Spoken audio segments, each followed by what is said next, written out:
আল্লাহ কেন আমাদের এই কষ্টকর দুনিয়া সৃষ্টি করেছেন।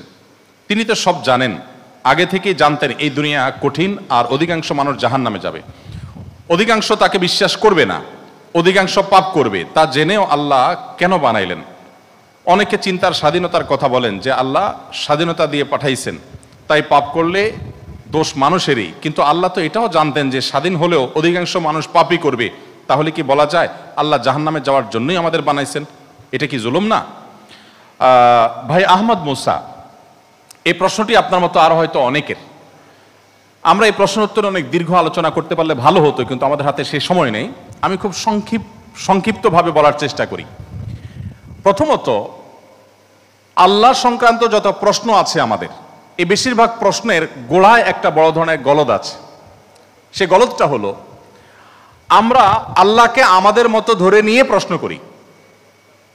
অর্থাৎ আমি আপনি সাধারণ মানুষ সৃষ্টি, আমাদের যে সীমাবদ্ধতা আছে, আমাদের যে জায়গাটা আছে, আল্লাহ রাব্বুল আলামিনকে সেই জায়গায় বিবেচনা করে আমরা প্রশ্ন করি। এটা হলো প্রশ্নের গোড়ায় গলদ। যেমন কেউ যখন প্রশ্ন করে যে আচ্ছা আমাদেরকে আল্লাহ সৃষ্টি করেছেন, তাহলে আল্লাহকে কে সৃষ্টি করেছেন? নাউজুবিল্লাহ, এরকম প্রশ্ন অনেকে করেন। এই প্রশ্নটার অন্তঃসার শূন্য এবং গোড়ায় গলদ। কারণ আপনি নিজে সৃষ্টি, আপনি জানেন যে কোনো ক্রিয়া ছাড়া কোনো কর্ম হতে পারে না। সেজন্য আপনি নিজে সৃষ্টি হয়েছেন, আপনার স্রষ্টার সন্ধান করছেন যে আমি সৃষ্টি যেহেতু হয়েছে আমার স্রষ্টা নিশ্চয়ই আছে, ভালো কথা। এখন আল্লাহকেও আপনি আপনার মতো করে ভাবছেন যে তাহলে তারও স্রষ্টা দরকার। তারও যদি স্রষ্টা থাকে তাহলে তিনি স্রষ্টা হলেন কিভাবে? আল্লাহর যদি আবার স্রষ্টা বিবেচনা করা যায়, চিন্তা করা যায়, কল্পনা করা যায়, তাহলে তিনি স্রষ্টা হলেন কোত্থেকে? তাহলে তিনিও তো আমার মতো সৃষ্টি হয়ে গেলেন, যে তারও আরেকজন যদি স্রষ্টা থাকে। আল্লাহর কোনো স্রষ্টা থাকবে না, তিনি নিজেই স্বয়ং সম্পূর্ণ। এটা তো অবশ্যম্ভাবী, কারণ সৃষ্টি জগতের আমরা সবাই যখন সৃষ্টি, তাই সকল সৃষ্টির তো স্রষ্টা দরকার। তো স্রষ্টার যদি আবার মনে করেন যে তার আবার সৃষ্টিকর্তাকে, তাহলে সেক্ষেত্রে তিনি স্রষ্টা হলেন কই? তাকে তো আপনি আপনার মতো করে ভাবছেন। তো এইরকম গোড়ায় কিছু গলদ থাকে। এই প্রশ্ন উত্তরে আমি বলি, কোরআনে কারিমে আল্লাহ তাআলা বলেছেন লা ইউসআলু আম্মা ইয়াফআল ওয়া হুম ইউসআলুন। মহান আল্লাহ তাআলা তার নিজের সত্তা সম্পর্কে বলছেন, তিনি যা কিছু করেন তার এই সমস্ত কাজের জন্য কারোর কাছে তিনি জবাবদিহি করতে বাধ্য নন, কারণ তিনি তো মহান সৃষ্টিকর্তা, তার তো কোনো স্রষ্টা নেই, তার উপরে কেউ নেই, তিনি কার কাছে জবাবদিহি করবেন? তার কোনো কাজের জন্য তিনি কারোর কাছে জবাবদিহি করেন না, কিন্তু সবাইকে তার কাছে জবাবদিহি করতে হয়। এখন আপনি যদি আল্লাহর কাছে কোনো বিষয়ে প্রশ্ন রাখেন, আল্লাহর ব্যাপারে আপনার যদি প্রশ্ন জাগে, তাহলে তার মানে আপনি আল্লাহকে জবাবদিহিতার আওতায় আনতে চাচ্ছেন। মহান সৃষ্টিকর্তা যিনি সকল কিছুর সৃষ্টিকর্তা, তাকেও যদি আপনি জবাবদিহিতার আওতায় আনতে চান, তাহলে তিনি মহান সৃষ্টিকর্তা হলেন কিভাবে সম্ভব? এবার আসা যাক, প্রশ্নে আপনি লিখেছেন যে বেশিরভাগ মানুষ জাহান্নামে যাবে আল্লাহ জানেন, তাহলে আর দরকার ছিল কি তৈরি করা? এখন এখানে রুটিন দায়িত্বপ্রাপ্ত উপাচার্য মহোদয় আছেন। যদি বলা হয় কোন শিক্ষা প্রতিষ্ঠানের প্রধানকে যে স্যার আপনি জানতেন আমরা বেশিরভাগ ছাত্র পরীক্ষা ভালো করব না, আমরা আন্দোলন সংগ্রাম নিয়ে ব্যস্ত ছিলাম, পরীক্ষাটা ভালো হবে না, আপনি জানতেন স্যার, তারপর আপনি পরীক্ষাটা কেন দিলেন বলেন? কোন কথার উপরে ঠিক? পরীক্ষা দেওয়া হয়েছে কেন? এই জন্য এই প্রশ্নটা যদি করা হয় কোন শিক্ষা প্রতিষ্ঠানের প্রধানকে যে স্যার বেশিরভাগ ছাত্র আমরা ভালো ছাত্র না, ভালো ছাত্র সবসময় কমই থাকে সংখ্যা, এটা আপনি জানেন স্যার, তারপর আপনি পরীক্ষাটা কেন নিলেন? স্যার যদি পাল্টা প্রশ্ন করেন, পরীক্ষা যদি আমি না নিতাম তাহলে তোমরা বলতো স্যার আমরা পরীক্ষা দিয়ে দেখতেন, সবাই পারতাম। এই কথা বলার অপশন থাকতো কি থাকতো না? স্যার আপনি পরীক্ষা দেন নাই কেন? আপনি দিতেন, দেখতেন আমরা কি পরিমাণ যোগ্য, কি পরিমাণ পড়াশোনা আমরা করেছি, আন্দোলন করেছি, তাতে কি হয়েছে? পড়া পিছিয়ে নেই আমরা, সব ক্ষেত্রে আগে আছি, এর ফাঁকে ফাঁকে আমরা পড়ালেখা করেছি। তাহলে আল্লাহ রাব্বুল আলামিনকে আপনি একই প্রশ্ন করতে চাচ্ছেন যে আল্লাহ বেশিরভাগ মানুষ তো জাহান্নামে যাবে, আপনি জানেন, তাহলে সৃষ্টি করলেন কেন? এখন মানুষকে যদি আল্লাহ তাআলা এই অনুভূতি শক্তি তার সৃষ্টির আগেও দিতেন, তাহলে মানুষ তো বলতো আল্লাহ ফেরেশতাদের তৈরি করেছেন, জিনদের সৃষ্টি করেছেন, আমাদেরকে কেন সৃষ্টি করে ইচ্ছা শক্তি দিলেন না? তাহলে আমরা একটু দেখাই দিতাম। আপনি এই প্রশ্ন তো আল্লাহকে করতে পারতেন। মূলত এই সমস্ত প্রশ্নের গোড়ায় গলত আছে। দেখুন, আল্লাহ রাব্বুল আলামিন যখন মহান সৃষ্টিকর্তা, আপনি একটি পুতুল তৈরি করেছেন, একটি পুতুল তৈরি করেছেন মাটির, দুটি পুতুল তৈরি করেছেন।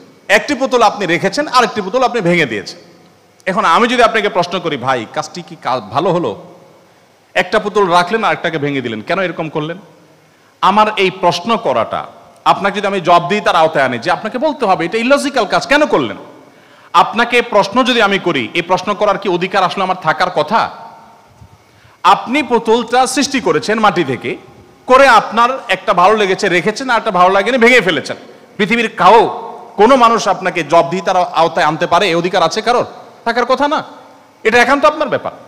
আল্লাহ রাব্বুল আলামিন যখন কিছু মানুষকে জান্নাতে দিবেন, কিছু মানুষকে জাহান্নামে দিবেন, জাহান্নামীদের সংখ্যা অনেক বেশি হবে, এই সংবাদ জানার পর আমার মধ্যে তো এই তাড়া কাজ করার কথা, যদি আমাকে জাহান্নামে যেতে হয় তাহলে আমার পরিণতি কি হবে?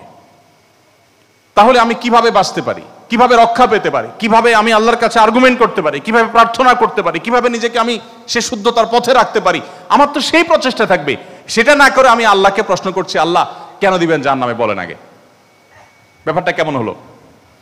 আসলে আল্লাহ সম্পর্কে ধারণা না থাকার কারণে, বা আমাদের মতো করে আল্লাহকে ভাবনা চিন্তা করার কারণে, কল্পনা করার কারণে এই ধরনের প্রশ্ন আমাদের মনে আসে।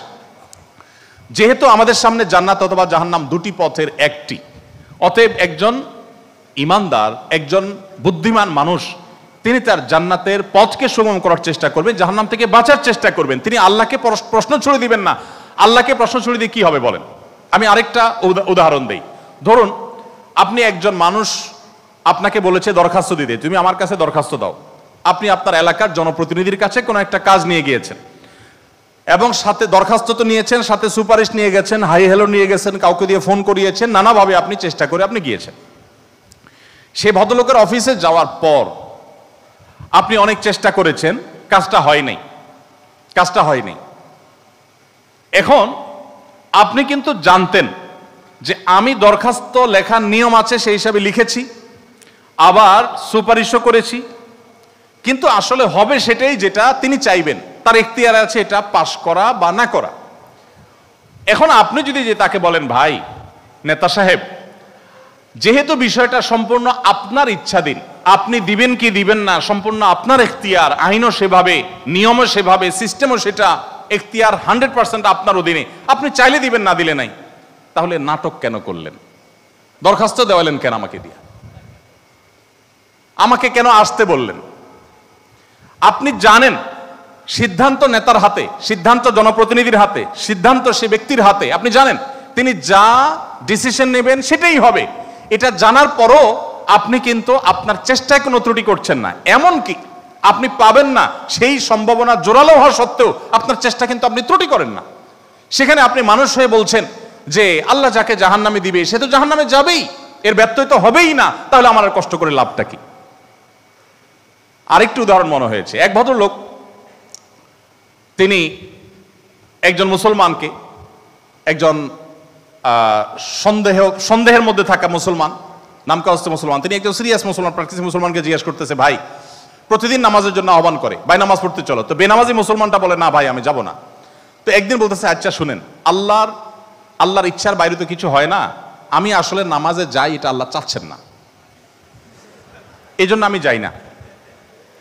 তো যেহেতু আল্লাহর ফয়সালা হয়ে গেছে, আমি যেতে পারছি না, তার মানে আল্লাহ আমাকে যাওয়ার তৌফিক দেন না, সেজন্য যাচ্ছি না। তাহলে আপনি অযথা চেষ্টা করে লাভ নাই, কেন আমাকে প্রতিদিন ডাকেন, কোনো দরকার নেই। তো এই ভদ্রলোক তিনি যখন বলেছেন যে আল্লাহ চাইলে তো আমি নামাজ এমনিই পড়তে যাব, আল্লাহ যখন আমার জন্য নামাজের ফয়সালা করবেন, আপনি ডাকা ছাড়াই আমি যাব, আর না করলে তো আমি যাব না, তাহলে আপনি অযথা কেন চেষ্টা করছেন? এই কথা বলার পরে নামাজি ব্যক্তি তার কোনো উত্তর না দিয়ে পরের দিন এই ভদ্রলোক যখন অফিসে যাবে কাজের জন্য, একই সাথে তারা থাকে, তো শার্ট প্যান্ট পরে যখন সে কাজের জন্য বের হবে, তখন তার এই দোস্ত দরজা আটকে ফেললো এবং সামনে দাঁড়ায় বলল, আজকে তো যাওয়া যাবে না। তো বলে, কেন যাওয়া যাবে না? বলে যে আল্লাহ তো রিজিক দাতা, অতএব আপনার নসিবে যেটা আছে সেটা তো এমনিতেই আসবে, আর না থাকলে আসবে না, আপনি গেলেও আসবে না, তাহলে কেন যাচ্ছেন? রিজিকের ব্যাপারে আপনি নামধারী মুসলমান হিসাবে, নামসর্বস্ব মুসলমান হিসাবে আপনি বিশ্বাস করেন যে রিজিকে যা আমার বরাদ্দে আছে সেটা আসবেই, কিন্তু আমার চেষ্টা আমাকে করতে হবে। ওই যে ডিসিশন নেতার হাতে, কিন্তু আমাকে দরখাস্ত দিতে হবে, আমাকে অ্যাপ্রোচ করতে হবে, আমাকে চেষ্টা করতে হবে। আমার এই চেষ্টা করাটা হলো আমার দায়িত্ব। দিবেন কি দিবেন না 100% তার ইখতিয়ারে। আমি জানি তিনি না দিলে আমার চেষ্টা করেও কিছু হবে না, কিন্তু তাই বলে আমি চেষ্টা বন্ধ করব না। ঠিক একইভাবে আমি জান্নাতের জন্য চেষ্টা করব, এটা আমার কর্তব্য, এটা আমার বাঁচা মরার লড়াই। আল্লাহ তাআলা আমাকে জান্নাতে দিবেন কি দিবেন না ডিসিশন তারটাই চূড়ান্ত, তাহলে আমার কাজ করে লাভ কি? এই প্রশ্ন একেবারেই অবান্তর, একেবারেই অযৌক্তিক, কারণ পার্থিব জীবনে অন্য কোনো ক্ষেত্রে আমরা এটাকে অ্যাপ্লাই করি না।